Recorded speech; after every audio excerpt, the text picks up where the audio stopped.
Di video sebelumnya kita telah membahas tentang bagaimana cara melakukan permintaan bahan di program Chef Kontraktor, dan di video kali ini kita akan melanjutkan proses sampai melakukan input PO. Jadi sebelum kita masuk ke input PO, sebelumnya kita harus membuat nomor rencana pengadaan bahan terlebih dahulu.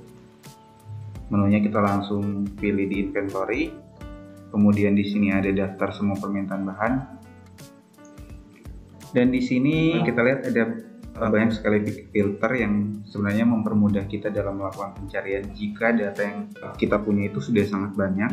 Jadi kita bisa melakukan filter, contohnya periode tanggal minta, kapan dimintanya, itu kita bisa filter di sini, tinggal diklik, kemudian kita pilih tanggalnya dari tanggal berapa sampai tanggal berapa, kemudian periode tanggal pakai, kelompok tujuannya untuk proyek kantor atau workshop, kemudian tujuan proyek untuk proyek mana kita bisa pilih, gudang mintanya juga bisa dipilih, kemudian kelompok bahan dan lain-lain, pengawasnya siapa silahkan diisi, diminta oleh siapa. Kemudian di bagian kanan sini kita bisa lihat ada pilihan jika kita ingin menampilkan contoh bahan yang masih ada sisa volume minta, kita tinggal centang yang ini, kemudian di go.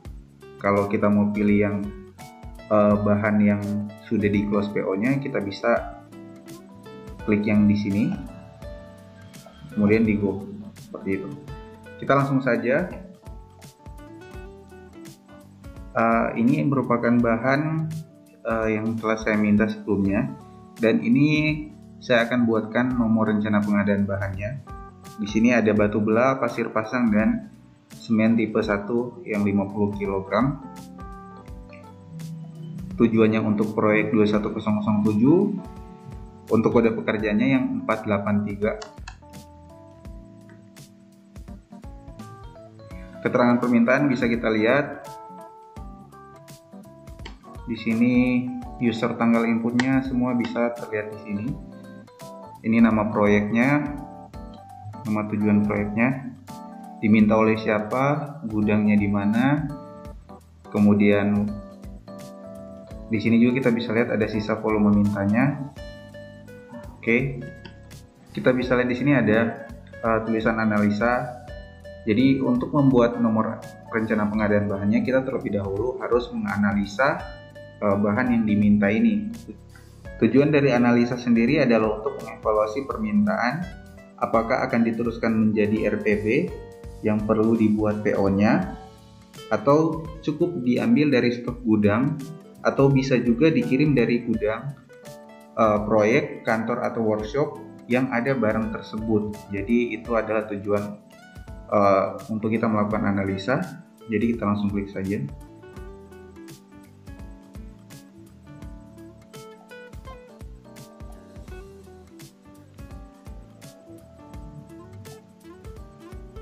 Kita buat nomor RPB-nya di sini, di bagian kiri bawah. Sebelumnya filternya.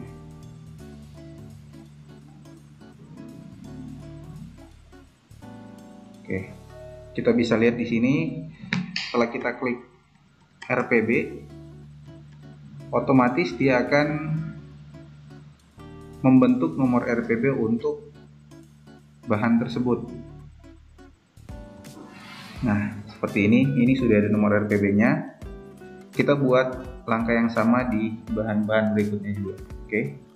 Jadi ketiga bahan ini sudah terbentuk nomor RPB-nya, yang artinya ini kita bisa lanjutkan ke tahap PO. Jadi nomor RPB-nya di sini kita bisa lihat. Ini terbentuk secara otomatis. Ya.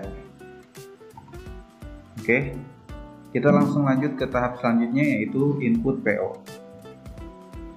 Menunya masih sama di inventory. Kemudian di sini ada pilihan input PO bahan. Kita klik. Nah, ini merupakan menu utama dari input PO. Kemudian di sini ada nomor PO yang bisa kita sesuaikan dengan data yang kita punya. Bisa dihapus. Dan bisa juga kita mengikuti running number dari program siapnya. Tanggal PO di sini kita bisa pilih, tadi kita tanggal PO-nya di tanggal 13. Ini bisa diberi centang jika ini merupakan PO tunai. Kemudian masa berlaku PO-nya berapa hari, silahkan kita isi. Kemudian kelompok tujuannya di sini untuk proyek kantor atau workshop, silahkan disesuaikan. Pemasok di sini ini bisa kita pilih sesuai dengan data yang kita punya. Proyek tujuannya untuk proyek apa, silakan. Kemudian gudangnya. Nah, untuk gudang di sini kalau kita sebelumnya membuat di masternya alamatnya lengkap semuanya, itu otomatis setelah kita memilih, contoh kita pilih gudang 1, dia akan otomatis terisi untuk alamatnya. Tapi karena ini belum diisi, jadi kita ini bisa custom. Contohnya akan dikirim ke Kota Bekasi, silahkan kita langsung ketik saja. Nah, setelah itu kita pilih mata uangnya, ini ada tersedia, kita pilih yang rupiah saja. Tanggal rencana kirim, di sini juga kita bisa menentukan tanggal rencana kirimnya. Saya input di hari Senin tanggal 18. Cara bayarnya ini bisa kita sesuaikan juga dengan cara dari perusahaan masing-masing, silakan. Nah, setelah itu semua kita sudah isi, di sini kita klik RPB yang di sebelah kiri, kemudian pilih bahan yang akan dibeli. Oke, kita bisa double klik sama seperti tahap sebelumnya. Bisa juga di oke di sini. Setelah itu kita bisa langsung exit dan kita input harga netonya. Ini kita ikutin sesuai dengan harga RAP saja. Untuk pasir pasang 160.000, sedangkan untuk harga batu belah itu 200.000 harga RAP-nya. Dan selanjutnya kita tinggal menyesuaikan dengan data yang kita punya. Untuk inputnya silakan disesuaikan dengan data masing-masing. Nah, ini adalah informasi yang bisa kita baca.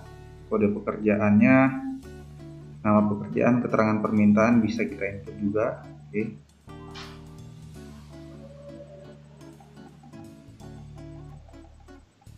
Keterangan permintaan bisa kita input juga. Nah, setelah ini kita sudah isi semuanya, ini bisa kita simpan, yang artinya ini bahan yang sudah bisa dibeli. Oke, kita langsung simpan.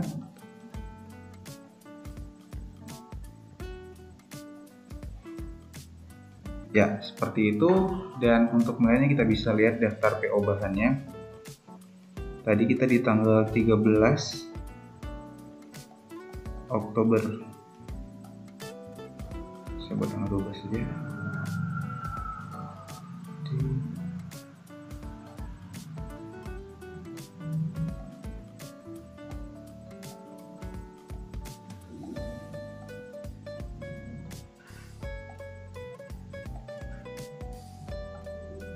Nah, ini kita bisa lihat di daftar PO bahannya sudah masuk ya. Di sini ada permintaan untuk pembelian pasir pasang dan juga batu belah.